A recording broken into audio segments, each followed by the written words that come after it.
बात है या अभी मैनहोल का ओपन रहना, इस पे भी बीएमसी ने पिछले कई सालों में बहुत मेहनत करके सिस्टमिक चेंजेस बहुत लाए हुए हैं। बट फिर भी कभी कभी ये इंसिडेंट्स इस तरह का होता है, उसको रोकने की जरूरत है और उसके लिए सिस्टमिक चेंजेस और क्या करने हैं उस पर हम लोग काम कर रहे हैं। तीसरी बात है कि ये कई जगह पे काफी सारा अनऑथोराइज कंस्ट्रक्शन है जिनको प्रोटेक्शन भी है 2011 का, बट उसमें जो कंस्ट्रक्शन करते समय जो सावधानी बरतनी चाहिए वो नहीं हुई है, उसकी क्वालिटी के इश्यूज है और उसके कारण इस तरह का ये स्ट्रक्चर्स गिर जाना, वो नीचे आना, ये चीजें हो रही है। और ये हिल स्लॉप पे होता है हर समय। इस बार हमने उसके लिए बहुत ज्यादा तैयारी की थी। We had identified the vulnerable areas, वहाँ के लोगों को समझा बुझा के कि at least during red alert time you should shift from there and stay in our temporary locations. तो बहुत जगह ईस्टर्न सबब में तो काफी जगह पे ये किया हुआ था, तो उसका असर हुआ।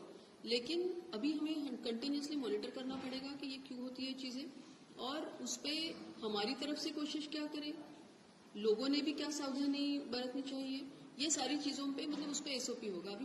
अभी नया सेंसस चल रहा है, लेकिन 2018 में जो सेंसस हुआ था उसमें मुंबई में 29.75 लाख ट्रीज है और उसमें से ऑलमोस्ट रोड साइड में जो ट्रीज है they are close to 2 lakh. अब 2 लाख ट्रीज जो रोड के दोनों साइड पे है, बाकी तो अलग अलग एरिया, गार्डन में, प्राइवेट एरियाज में, गवर्नमेंट ऑफिस में, बहुत जगह पे। तो road side trees become at times very risky because and vulnerable because of the weather conditions.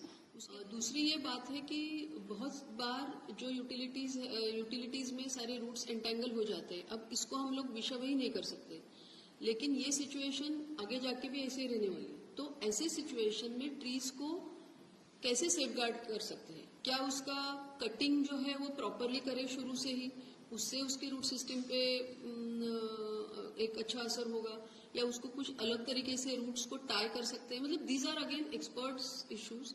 तो वो एक्सपर्ट इंस्टीट्यूशन को एंगेज करके, कुछ अर्बोरिस्ट को एंगेज करके इस पे हम लोग इमीडिएटली काम शुरू कर देंगे।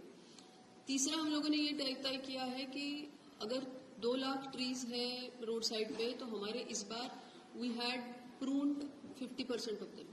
1 लाख से ज्यादा ट्रीज को हमने प्रून किया था, ट्रिम किया था, but that also is not solving the problem. So we will inspect all roadside trees next going forward, और जहां उसके ट्रिमिंग की जरूरत है वो ट्रिमिंग करेंगे। बहुत as far as manholes are concern, BMC ने पिछली बार एक इंसिडेंट हुआ था, उसके बाद उसके ऊपर काफी काम किया हुआ है।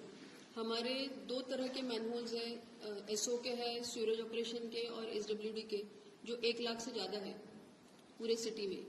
उसमें सीवरेज के ही ज्यादा है, जो करीब क्लोज टू 80,000 मैनहोल्स सीवरेज के हैं। ये सारे मैनहोल्स का जियो टैगिंग हो चुका है, उनके पास इसकी इन्फॉर्मेशन होती है, इस पे सारी जगह पे जाली लगी है कि नहीं लगी इसकी भी इन्फॉर्मेशन होती है, अवेलेबल है। एसडब्ल्यूडी के मैनहोल्स जो है वो जीआईएस पे हमारे अवेलेबल है, उसको भी जियो टैगिंग हम लोग करेंगे।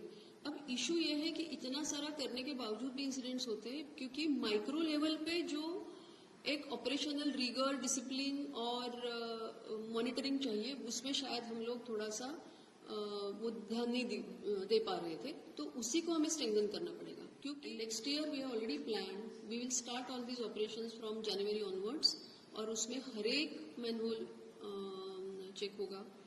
उसमें जिस तरह से, और वो अलग तरीके से होगा, मतलब not necessarily you have to open everything and do it.